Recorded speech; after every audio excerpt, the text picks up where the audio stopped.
What happens when the world ends and the monsters we feared becomes the least of our problem? Van Helsing takes the post-apocalyptic horror genre and injects it with something far more unsettling than vampires: the collapse of humanity itself.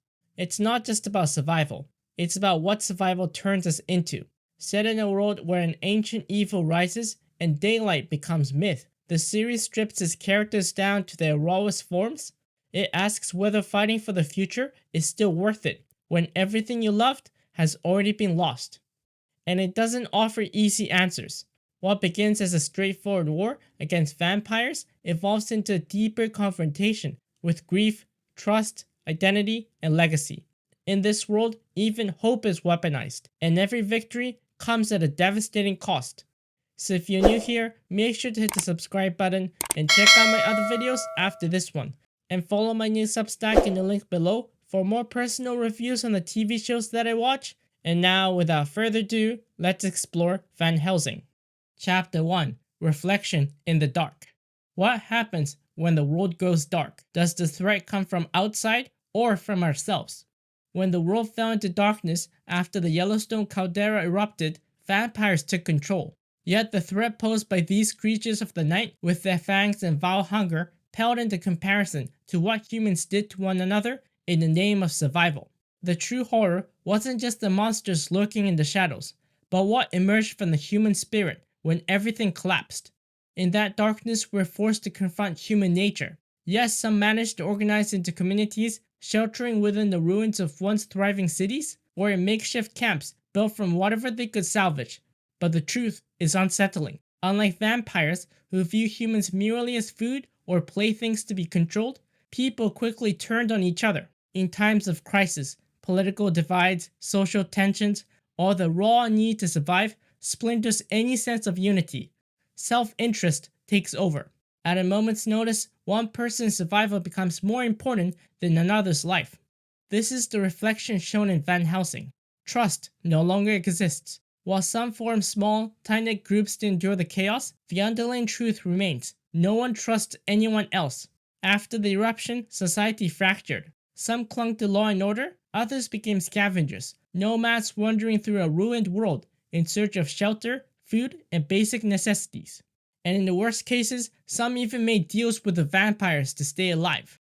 This is what happens when hope disappears.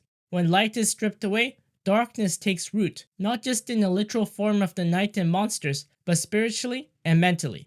That darkness doesn't just expose the vampires, it reveals the ugliest corners of the human soul. Even in the fragile communities that manage to survive, people carry the scars of that darkness. They can no longer bask in the beauty of the light, only endure the weight of what the darkness has brought. And that is the ultimate sin of this story.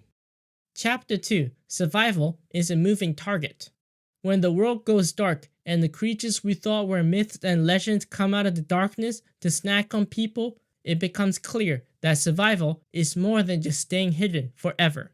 The rations you once thought could keep you alive starts to run short, the sanity of being underground starts to wear thin, and eventually you realize you have to move. Van Helsing isn't just a story of characters trying to survive in a building that was once a hospital. While it may have started that way, the series quickly expands its settings, turning the threats of vampires into something far larger. It's no longer just about one city falling, it's the entire country, if not the world, that's at stake. Yes, small communities do emerge. Some are sustained by remnants of government forces who act quickly, building walled safe havens in cities. Others survive through resources and sheer will. But that's rarely enough to withstand the relentless forces of the vampires. Whether they're newly turned during the uprising, loyal followers from decades past, or ancient vampires bred to serve the elders, it doesn't matter. These creatures have been orchestrating a century-old mission. The eruption that triggered it all wasn't the beginning. It was merely the excuse they needed to put their plan in motion. As the series progressed, these vampires evolve, terrorizing not only small communities, but entire cities. Their weakness begins to fade and their power grows. The realization that they can adapt makes every human a potential target, and that is the most terrifying part. While humans have always been vulnerable to their own inner darkness, what's more horrifying is the ancient evil that has risen from the depth of the underworld. it has returned with a clear, single mission, and this time, it puts all of humanity at risk. Chapter 3: Shifting Sands of Storytelling. In a world where vampires and humans are essentially at war with one another, it becomes inevitable that the characters introduced at the beginning of the series might be killed off or turned at any moment. Van Helsing leans into these tropes, pushing the narrative to a point where anything can happen. Characters are killed or turned to drive the story forward. This unpredictable nature lies in how the narrative constantly shifts. Many of the key figures introduced in the pilot, like Muhammad and Sam, are gone by the middle of the series. Other character arcs end prematurely when viewed against the broader storyline, yet those endings feels inevitable in hindsight. The same can be said for Vanessa. She's the one character we as the audience expected to follow through to the end. Instead, she sacrifices herself so that new characters, her daughters, can take the lead in the final saga of Van Helsing's fight against the Dark One, while she continues to assist in the background. This narrative shift underscores the scope of the threat that the vampires poses. These aren't traditional vampires seen in other stories, where methods like stakes, garlic, or crosses are effective. These vampires are far more dangerous because they evolve. Their evolution isn't just a way to escalate the threat. It expands the world into something more complex and sinister. The danger becomes even clearer when we learn that those in power trying to destroy the vampires ended up enhancing them. Now they can walk in daylight, and the old ways of killing them are useless. The only true method is decapitation. Wounds to any other part of the body are easily recovered from. Ultimately, the early ends of certain character arcs only emphasizes the gravity of the threat. And yet, despite not being part of the final fight, the series still honors those characters who came before, giving them proper send-offs and concluding their story in a way that feels earned and inevitable. Chapter 4: Loss Etched into the Lore. The story of the Van Helsings has always been etched with the loss of loved ones, sacrifices made in the fight they were destined to wage against the vampires. Vanessa's story is no different. Her battle, one she never asked for, comes at a devastating cost: the lives of her daughter, her best friend, and even her sister. These losses humanizes Vanessa in a series that often paints her in a dark light. As the show progresses, we see her increasingly consumed by grief. This grief fuels an inner darkness, pushing her closer to the very monster she fights. Vanessa begins to feed on both humans and vampires alike, using their blood to gain an upper hand in their war. This evolution blurs the line between hero and something else entirely. Though Vanessa is clearly the protagonist, the Van Helsing we follow throughout most of the series, her pain and choices sometimes makes us question her motives. Her sense of loss becomes both her greatest vulnerability and her most powerful weapon. But this theme of loss isn't confined to Vanessa alone. It permeates the entire series. Families are torn apart, loved ones vanish. Even strangers met only once are taken by vampires and the dark forces that follows. It becomes the core message of the show, that loss in its rawest forms is the greatest tragedy of all. As vampires emerges from their long hibernation, their rise becomes a brutal reminder of everything at stake. The world crumbles as the living clings to the memories of the dead. And in that chaos, we're left to confront what it means to fight for peace in a world where everyone you've ever loved or simply known is either dead or something far worse. And as for Vanessa, the question becomes, at what cost? Chapter 5: Bonds Forged in Blood and Survival. Loyalty is a fickle thing. During an apocalypse, it can feel like every man for himself, being self-interested and selfish before helping others, knowing that self-preservation will always kick in first. However, as the years goes on and the vampires continues to roam the streets that were once filled with light and hope, a choice eventually has to be made.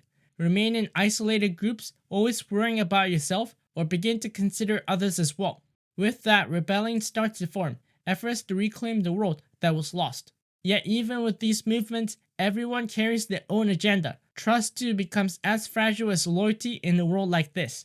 Still, there are those who fought side by side through thick and thin, like brothers. People who would gladly sacrifice themselves if it meant that others could carry on the fight. And that's what Vanessa built with those she surrounded herself with. From those she met when she first woke up, like Axel and Muhammad, to those she cured, especially Julius. Each one stepped up and demonstrated the kind of bond that only true loyalty could create. There were moments of disagreements, occasional missteps, and even betrayals, yes, but in the end, Vanessa's mission as a Van Helsing to rid the world of the vampires grew into something bigger than herself.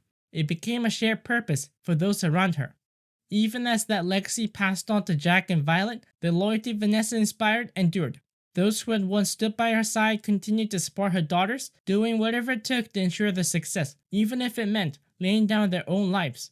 This bond, forged in blood, from slaying vampires to surviving the most basics of needs, represents something the world had lost when the Rising began. And even as most of the world gave in to a survival of the fittest mindset, there remained a few who rose above, carrying forward the cause Vanessa Van Helsing had began. Chapter 6. The Ending. Vampires, Darkness, the Apocalypse. What does an ending to the horrors Van Helsing has faced even look like? A world where vampires are all cured from the thing that darkened their souls ever since they were bitten? Even if that were possible, the world after the Rising would never be the same. The world Vanessa woke to was one of desolation. The world as they once knew it, gone. Buildings abandoned, almost buried in rubble. Yes, there were communities, settlers who have built havens to survive the isolation and the terrors the vampires brought. But even if the vampires were somehow freed of their darkness, the world will still be reeling, still recovering from what came before. The legacy that Van Helsing carried from the first generation has always been a battle in the shadows, a constant war, from lone vampires wreaking havoc to more organized ones, following the preaching of the Dark One, trying to free her from imprisonment in the Dark Realm. That legacy through heroics has been marked by tragedy. Their destiny to become the world's greatest vampire hunters drew attention, not just from creatures of the night, but from human factions as well. Companies eager to experiment on the unique traits in Van Helsing's blood, and even governments wanting to harness their powers, all saw them as more than just hunters. They were targets. Their very existence meant intensified threat. Not only were vampires determined to wipe out every last one of them, but other human forces sought to exploit or eliminate them too. It was a war fought on all sides. And yes, it's true, the world cannot be completely healed by the destinies the Van Helsing have fulfilled. Outside the walls of DC, everything remains in ruins, dotted with scattered survival camps. But as Vanessa and her daughters finally rid the world of the darkness that once plagued it, there is now space for healing, for rebuilding what was lost. The destiny of the Van Helsings may have come to an end, but the story will never be forgotten. And maybe, just maybe, their fate is still intertwined with another darkness yet to be revealed. Thank you for watching this video. If you liked it, leave a like, subscribe if you're new, and I'll see you soon in the next review episode.